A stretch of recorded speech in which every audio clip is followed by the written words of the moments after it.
So we're past the last frost here in Virginia, and it's time to start putting our seedlings and transplants into the ground here. We have eggplants we're putting in today, and let's see, this guy does not look so happy. I don't know what happened to him.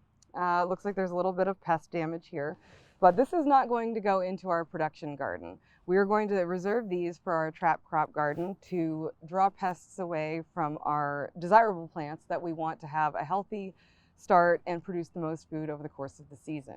See, this guy looks good, and we're going to plant it a little bit deeper than it was planted in its pot. And let's find another one here.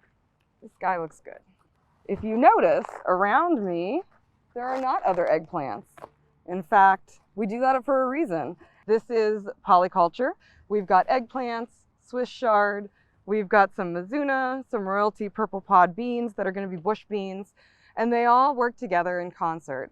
So these guys are going to be the first things to bolt when it starts to get warmer out. So the eggplants will grow up tall, shade them out a little bit, and help keep the temperature down and keep them from bolting. We've got some beans here. These are bush beans, so they won't try to climb up the eggplants, but they will fix the nitrogen in the ground that will help feed the other plants around it throughout the course of the season.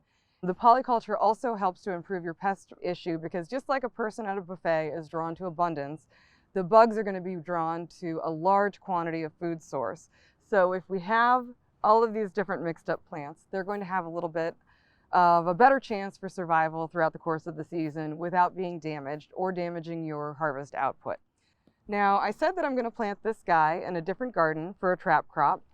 Our trap crop garden is going to be farther away with the plants more closely clumped together, and the pests will flock to this, the disease will flock to this because they're not as resistant. It's not a healthy plant. A couple of the plants that we use for trap crops are blue Hubbards and the yellow crookneck squash that everyone loves, summer squash.